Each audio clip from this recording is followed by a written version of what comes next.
आप demat account maintain करते हैं, आपका डीमैट अकाउंट है, म्यूचुअल फंड में आप इन्वेस्टमेंट करते हैं, तो security and exchange board of India SEBI द्वारा इसमें काफ़ी महत्वपूर्ण बदलाव किए गए हैं। आपको सेबी द्वारा इन बदलाव को जानना अति महत्वपूर्ण है।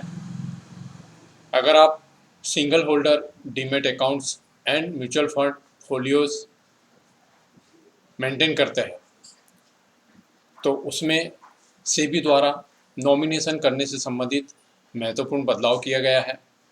29 मई 2026 को ये बदलाव किए गए थे जो 1 सितंबर 2026 से लागू होंगे। तो डीमैट अकाउंट्स होल्डर को और म्यूचुअल फंड में निवेशकर्ता को इन नियमों को जानना जरूरी है।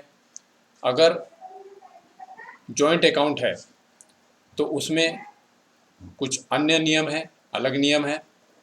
आपको डीमैट अकाउंट और म्यूचुअल फंड में नॉमिनेशन की जानकारी देना अनिवार्य किया गया है।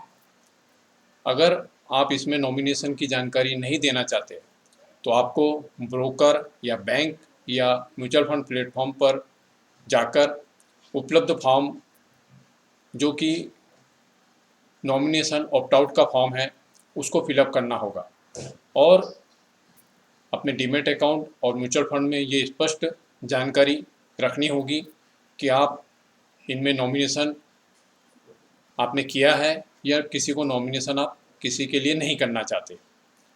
अब इसमें काफ़ी महत्वपूर्ण चीज़ें और भी आपको ध्यान रखना है कि जॉइंट अकाउंट के लिए अलग नियम है क्योंकि इसमें एक से अधिक लोग होते हैं।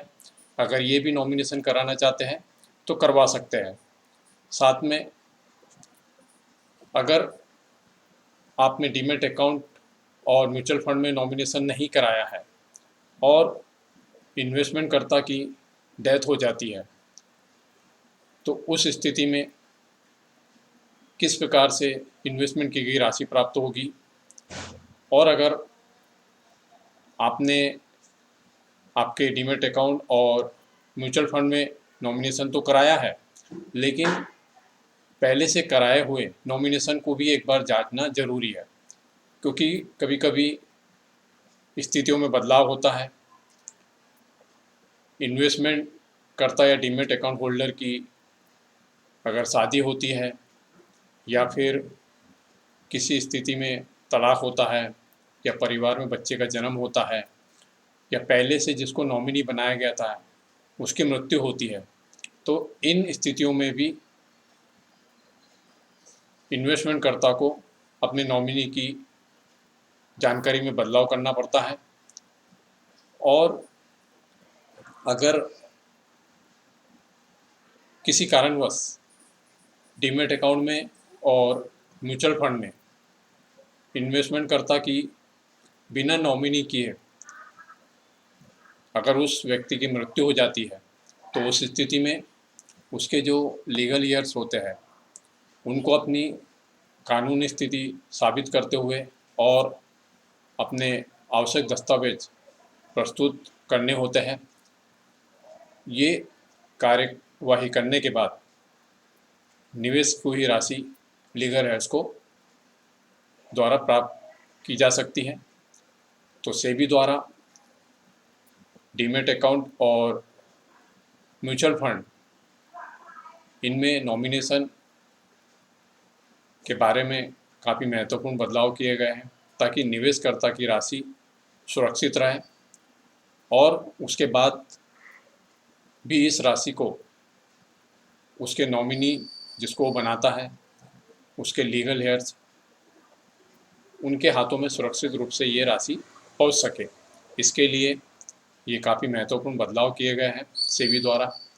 तो इसकी जानकारी सभी को होना आवश्यक है जो भी डीमैट अकाउंट रखते हैं, जो सेबी में शेयर मार्केट में ट्रांजेक्शन करते हैं, म्यूचुअल फंड में इन्वेस्टमेंट करते हैं, तो उन सभी को इस नए बदलाव के अनुसार अपने डीमैट अकाउंट और म्यूचुअल फंड में अगर वो सिंगल होल्डर उनकी स्थिति है तो वो ज़रूर बदलाव करें नॉमिनेशन बनाएं और अपने निवेश की गई राशि को सुरक्षित बनाएं। दोस्तों, हम बहुत जल्द मिलेंगे एक नए अपडेट के साथ। अगर आपको ये जानकारी अच्छी लगी तो हमारे यूट्यूब चैनल प्रेमचंद बलिराम नागरस को आप सब्सक्राइब करें और इसको लाइक करें और इस जानकारी को बाकी सभी लोगों के साथ भी शेयर करें, ताकि सभी को सेबी द्वारा ये जो महत्वपूर्ण चेंजेस किया गया है इसकी जानकारी हो, और वो भी आवश्यक रूप से अगर वो डीमेट अकाउंट मेंटेन करते हैं या म्यूचुअल फंड में निवेश करते हैं तो वो इस महत्वपूर्ण बदलाव के अनुसार अपने नॉमिनेशन की जानकारी अपडेट कर सके। मिलेंगे जल्द नए वीडियो में। धन्यवाद।